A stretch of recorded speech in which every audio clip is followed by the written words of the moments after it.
the Super Scoops for the 24-25 school year. I can't believe we're back, but we're ready to go. The Super Scoops is, for parents that don't know, it's to give everyone highlights of what's going on, important things of what's going on in the district. We also interview students to give you a day in the life of what they do, and we interview our teachers. So today, for our first episode, we want to kick things off because if you're new to the district or not, it's real important, when you know what's going on in our district. So first and foremost, to my left over here, I'll have you introduce yourself and what your title is and who you are for the district. I'm Sean Riley. I'm the Director of Special Services here at Stafford Schools. This is my 8th year. I did 2 years as a supervisor, 4 as a building principal, and now this is my 2nd year in this role. That's great. And under Sean's leadership in special ed, we have a lot of great programs, from self-contained to the least restricted environment as well, and all the enrichment and special things we do. Thank you to Mr. Riley for all that he does. And now in the middle, front and center, I'll have her introduce herself. Hi everybody, welcome. Stephanie Bush. I'm the Director of Curriculum and Instruction and Planning. I am starting my 18th year in Stafford.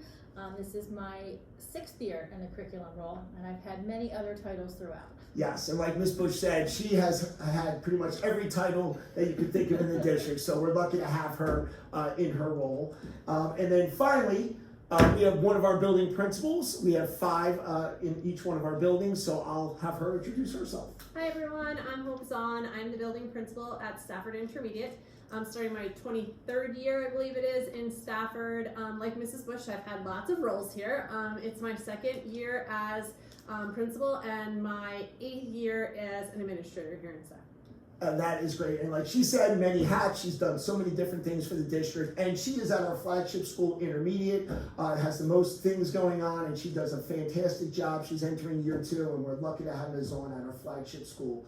So that being said, I think there's important questions that maybe you want to know as parents. So first and foremost, we're going to talk to Mrs. Bush, our Director of Curriculum. And really my first question for Mrs. Bush to advise our parents out there is, we have many students that have registered lately, especially in the summer. The past 2 years, I think we've had about 400 students come from all over registering, which is great because Stafford, we're doing great things, and I'm happy that families are moving in. So that being said, can you share with our families the programs and the curriculum that we use in language arts and in math? Sure. I'm very excited to share that we're on year 2 of our implementation for English language arts with Wonders K-5 and Study Sync in 6th grade. And we're on our 4th year for K-6 for our Envisions math program. We piloted the Wonders and the Study Sync 3 years ago. So we're on year 2. We have a lot of teachers that have found it worthwhile. But with that, the teachers have the ability within their classroom to use supplemental material as needed. So in K-2, you may see that they're using foundations in addition to the grammar and phonics. That's part of Wonders. In other grades, they may use that program. But if the students need something else, the teachers have the flexibility to pull that. We have numerous online resources to help our students, Math Seeds, Reading Eggs. We also are using Linkit. That's going to be what we're going to use to use our benchmark assessments this year. We have a Google Classroom. We have Screencastify to help students. Plenty of online resources. That's great. And I'd just like to add to this as well. Our curriculum is the foundation. When we send our students off in 7th grade to Southern Regional, it is the same curriculum. We want to make sure that we have that strong foundation. It might be called something different, but it's still the same curriculum all the way up. So here at the elementary, we set that foundation, and they grow upon that as they leave us and go into Southern Regional in 7th grade. So that's a great thing. That being said, we know the Department of Education always has New Jersey Student Learning Standards. They want to make sure that our curriculum is aligned to that. Our curriculum is, and I'll have Ms. Bush maybe talk about that as well, the new standards that they put out in 2023. Yes, this past spring, they released the 2023 standards for ELA and math. So this summer at every grade level, K-6, we had 2 representatives come in for ELA and math and update the curriculum to make sure that our programs were matching the standards. Prior to that, 2 summers ago, they had released all the other areas, science, social studies, visual performing arts, and we updated them. Those curriculums were also revised to have the new ELA and math standards in them this summer. So we had representatives from the music department come in and the PE department. We had everybody, come in. It was a collegial thing. We're very excited that we were able to get that done and be ahead of what the state expectations were. Right. Okay. And in regards to the PE curriculum, the health and PE curriculum updates, since August of 2022. If you could just elaborate on that and tell our parents out there about that standard that they put in place. Right, so 2 years ago, they did revise this health and PE. There was a lot of questions about the health and PE, so you'll see that we're gonna, in September, be approving the revision of health and PE, and that is only to include the new ELA and math standards. We did not change anything else. You're still gonna be able to opt out in grades 2, 5, and 6. The presentation that I did 2 years ago, nothing has changed. I just want it out there. Yeah. There's no hidden agenda. I was going to say, if you can elaborate. So we want to make sure parents know there is an opt-out section for family life and things of that nature. So you as the parent can choose that.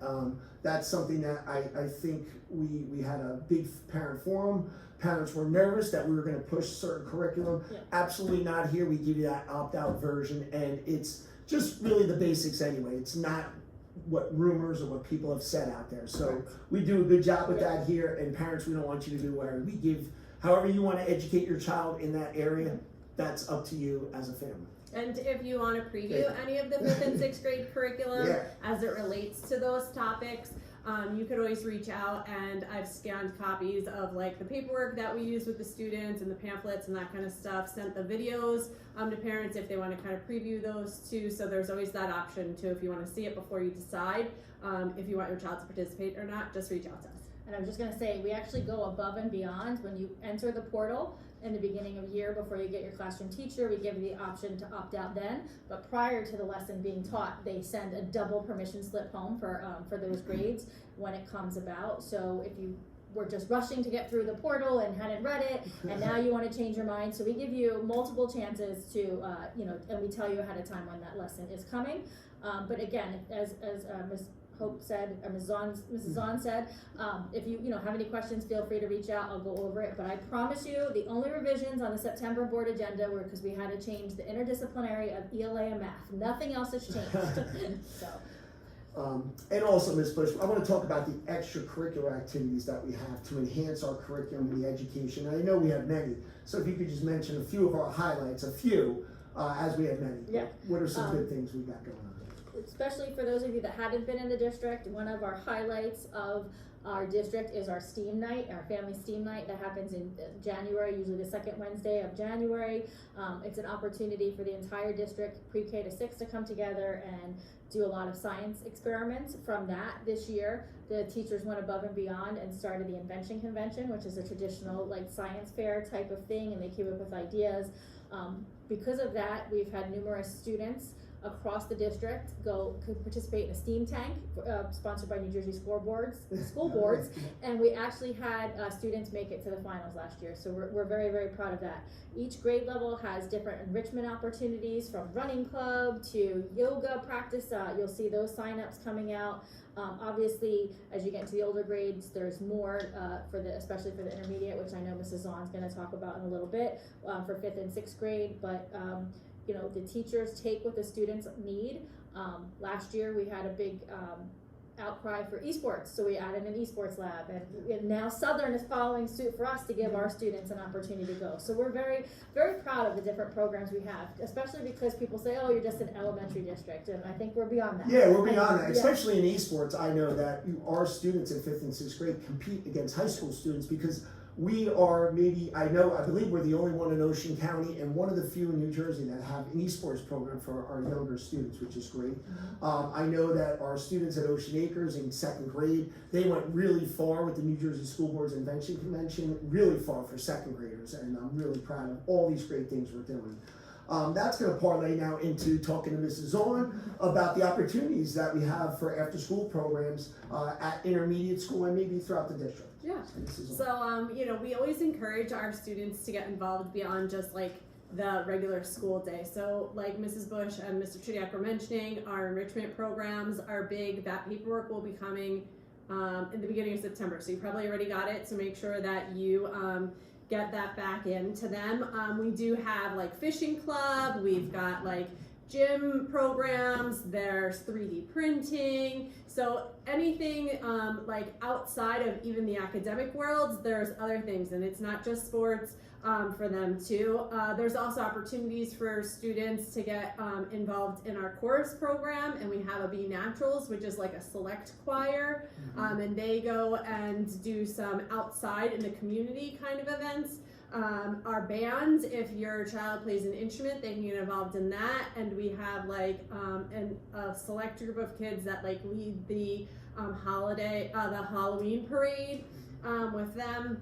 And then one of the biggest things that we have at intermediate is our plays. So we have a 4-5 musical and a 6th grade musical too that we encourage all of the students to get involved in. I agree, and those shows are like Broadway shows, better than Broadway, and really to see elementary students do it at that level is incredible, and kudos to Ms. Gio and all the teachers involved behind all of that really make it amazing and make our district really special with that whole performing arts perspective. So we got good things going on there.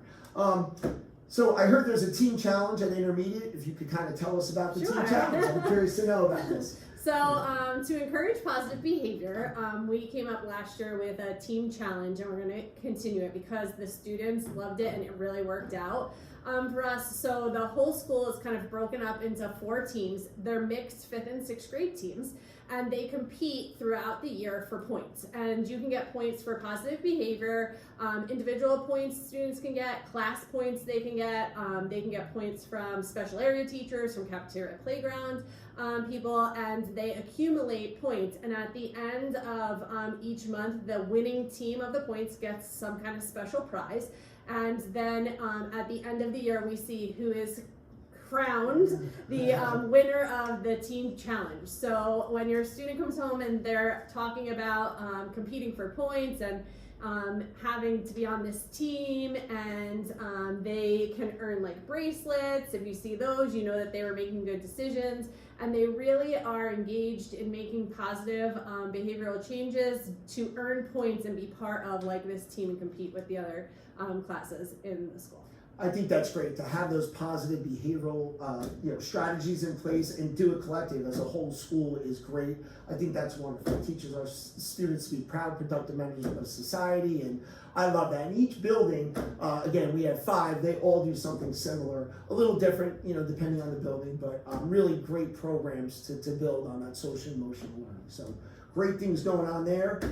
And I know that, intermediate grades 5 and 6, sometimes, our students could be rambunctious at times, as all children are, but I know Mrs. Owen has a few things that are reminders of parents in regards to different aspects that your child needs to know and you need to know before they come to school each day. So if you want to touch on a few of those rules and procedures that I think are important that parents know. Just remember, it is still kind of warm out, so we're seeing a lot of students with like shorts that are kind of questionable in length.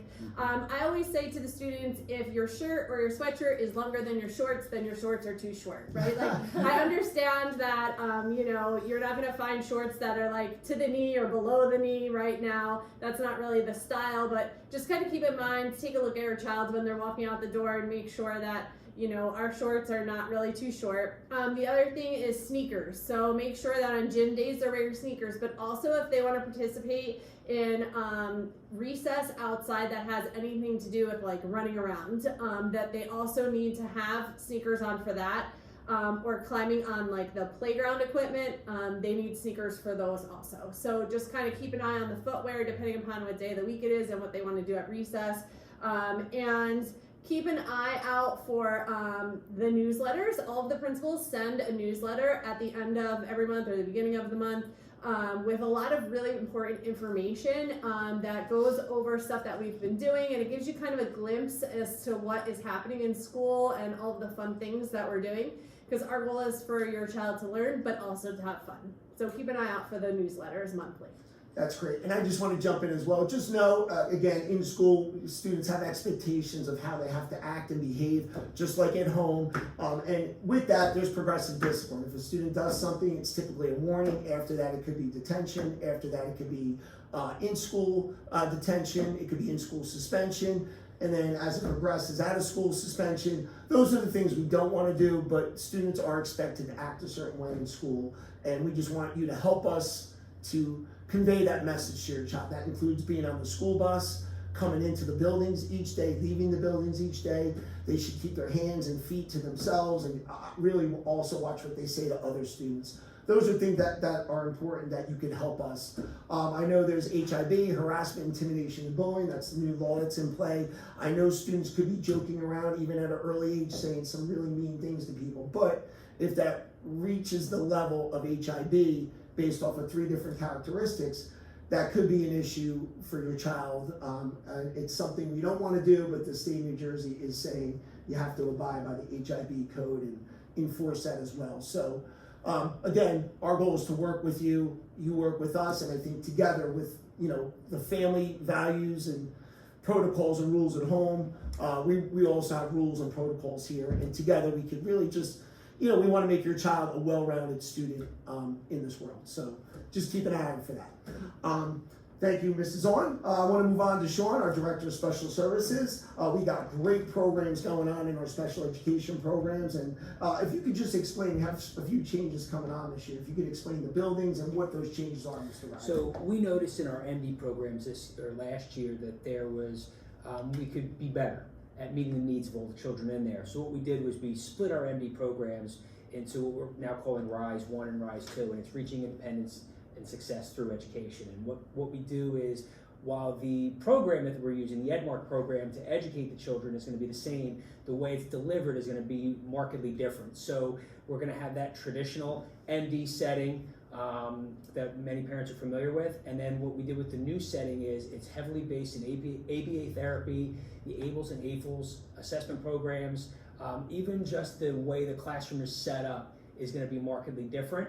And the goal is for those children to develop language and learner skills, so that way they can then move into that more traditional MD type setting. Right. So we really think that with these new kind of separate classrooms, both children are going to be better served. And we're excited. We have great people that are going to serve in those programs, and I really think the goal is, this is something that Southern has, these typical programs, and we want to better prepare our kids to move on to Southern. That's great. And we just felt that was our best way to do it. I think it's a great thing. We all talked about this at length, and we're excited for that. We even had some teachers' input as well, and we're excited to move in that direction. That's great. Mr. Ryan, also, what is our philosophy of all inclusivity in Stafford? So that's a big buzzword, and actually it's ironic because 2 of the former special ed directors are sitting next to me. And So former intermediate principals. Actually, we've all served the same role. When I role. first came on, Hope was she was the supervisor of special ed, and one of the big words that Hope used all the time was inclusivity. And we really try to take every effort throughout the school day to include everybody, whether that's through specials or lunches or enrichment, school activities. We try to minimize the time when children are either in a pull-out resource setting or that self-contained classroom. As we're able to, we try to include everybody at all times. And the goal is, and I tell this to parents a lot, is special ed is you're not, the goal of special ed is to not be classified. And that's always our goal, is to move children from whatever environment they're in to the least restrictive environment. So we're always looking to move ahead, and when the opportunity presents itself, we do that. That's great. And I gotta tell you, over the years, the greatest things I love seeing, it brings so much to my heart, and so much emotion, is our In the Spotlight show, typically in the spring, to see our regular ed students with the special ed students put on this great performance at the Stack for all the parents and students to enjoy, and just to see the whole school community, students included, just cheering on the special needs students along with the regular ed students that came together with a beautiful performance. So what a great thing to see. I think that we all kind of can reflect on that performance. It is. The other one is Friendship Field Day. Again, to see all our regular ed students, our special ed students having a great time together throughout the day. Those are just some of the things that we like to do, and just to see everybody come together as one is really incredible. So great stuff. What we do is we make sure that sometimes we get there's those stigmas, and we try to smash their stigmas. And have the regular ed kids working with the special ed kids, and there's a normalcy there, and it's really nice when you see them in the cafeteria, in specials, throughout the building. Everybody's interacting together, accepting one another for who they are. For their yeah, it's wonderful. It's great. It's great to see. And that being said, I know we have some great programs. We have the Iguana Cafe, which is great, up and running for many years now. I think there's a Compassion Cafe down on the island, which kind of mirrors that. And we have great life skill programs as well for some of our students. So if you want to elaborate a little bit on that. It's actually ironic because Hope Hope started the Iguana Cafe. There you go. Vice principal. That's right. So I think it's twofold, and I think first and foremost, the kids are getting the opportunity to learn life skills. They're in there working together, and their jobs change. And just for those who don't know, the Iguana Cafe is like a little coffee shop within intermediate school, and it's a place where staff can order coffee. They order bagels, they order crumb cake, and on Friday sometimes they have specials. And the kids are learning how to take orders, how to count money, all those types of things that they're learning in the classroom they can now apply to real life things. But I think more importantly is it's really another great opportunity for those kids to step into the regular ed classrooms, to deliver those things, interact with other staff members, interact with children in the hallway.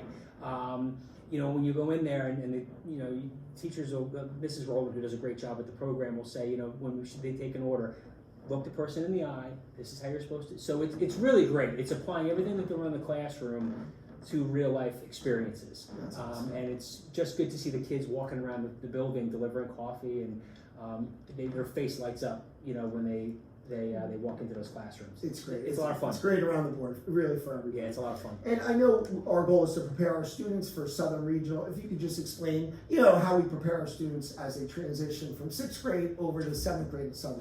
So I would like to think we have a really, really good relationship with Southern. I've spoken to their Director of Special Services routinely every week this summer in an effort to make sure that we're kind of getting everything. They're lined up to take our new kids on. And I think the other thing we're real big on is, I went over there last year. I visited, their MD programs. I visited their self-contained programs with our CST to kind of see what's going on, to see how we can be better, how we can better prepare our kids to go off to Southern. And the example I always use is if we send our kids to Southern here and they graduate from here, well, if we can send them to Southern here, that means they're going to graduate from here. And something to keep in mind is yes, there are children from pre-K to 6, but there really are kids forever, Absolutely. long after they graduate. So if we can have a super impactful impression upon them, make them better prepared to go to Southern, they're going to be that much better when they graduate from Southern. So it's ongoing communication. It's even with the regular ed teachers, even when I was a building principal and supervisor with Stephanie, we would go there and how can we be better? What are we missing? And it's really communications, great relationship with them. They have great people up there, great programs, and we're just trying to make sure our kids are ready to go when they get there. Absolutely. And we do. We have a great relationship with Southern. We'll always continue that as it's the best thing for our students. And speaking of communication, as we get the year started, just remember, parents, we always want to resolve issues at the lowest level. So if you have a concern or issue, email or talk to the teacher. If from there you're not satisfied, please go to the vice principal. If there you're not satisfied, go to the principal. From there, if not, you can go to Mrs. Bush, who's next in line. And then finally, the next appeal process or concern would reach my level. And I have no problem meeting with anybody at any time. But I think the best way is to try to resolve it at the lowest level. And our teachers are great in communicating and working with you. And it really takes your part, our part to just develop a well-rounded student. So please go through those things. If you have a special education student, I would say go to the teacher. If not, go to the case manager. If not, at that point, then go to Mr. Riley as our Director of Special Services, then Mrs. Bush, and then me. So there's always different levels, but our goal is to resolve it at the lowest level and really get you what you need and make the best well-rounded student. So that being said, that was a lot. We're excited for the school year. I can't believe it's here already.